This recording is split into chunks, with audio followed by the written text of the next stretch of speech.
আপনার কি easy bike আছে, অটো গাড়ি আছে, আপনি কি ব্যাটারি কিনে বারবার পদ্ধতিতে হচ্ছেন, ব্যাটারিতে মাইলেজ পাচ্ছেন না, ব্যাটারি দ্রুত ড্যামেজ হয়ে যাচ্ছে, ব্যাটারি 6 মাসের গ্যারান্টি দিচ্ছে, 3 মাসে ব্যাটারি শেষ হয়ে যাচ্ছে, 6 মাস পর আবার ব্যাটারি কিনতে হচ্ছে।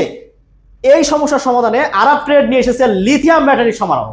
আমাদের কাছে পাবেন সকল ধরনের লিথিয়াম ব্যাটারি, এক ইকো পাওয়ার আলট্রা 160 অ্যাম্পিয়ার, লি পাওয়ার 175 অ্যাম্পিয়ার, 150 অ্যাম্পিয়ার, 184 এবং 170 অ্যাম্পিয়ার ব্যাটারি। এই ব্যাটারিগুলো 4 থেকে 7 ঘন্টায় ফুল চার্জ হয়, এক চার্জে 120 থেকে 180 বা 200 কিলোমিটার পর্যন্ত চলে।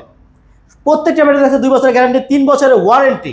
প্রত্যেকটা ব্যাটারি থাকবে হচ্ছে স্মার্ট বিএমএস এবং স্মার্ট ডিসপ্লে এবং স্মার্ট চার্জার। ব্যাটারি চার্জ হওয়ার সাথে প্রত্যেকটা ব্যাটারি অটো ডিসচার্জ হয়ে যাবে, অটো বন্ধ হয়ে যাবে। পানির ব্যাটারি যেখানে আপনাকে সারা রাত চার্জ দিতে হয়, এই ব্যাটারি আপনাকে সারা রাত চার্জ দিতে হবে না, 6 থেকে 7 ঘন্টা লাগায় রাখবেন, ব্যাটারি চার্জ ফুল হয়ে যাবে। এবং আমরা যে একটা এক্সক্লুসিভ ব্যাটারি, এটা হচ্ছে জিপিএস ব্যাটারি, চুরি হবে না, চোর ধরার ব্যাটারি, চুরি হয়ে যাবে নো টেনশন, নাকে তেল দিয়ে ঘুমাবেন আর আমাদেরকে ফোন দেবেন ব্যাটারি চুরি হয়েছে, আমরা ব্যাটারি বন্ধ করে দেবো এবং বলে দেবো কোন জায়গায় ব্যাটারি আছে।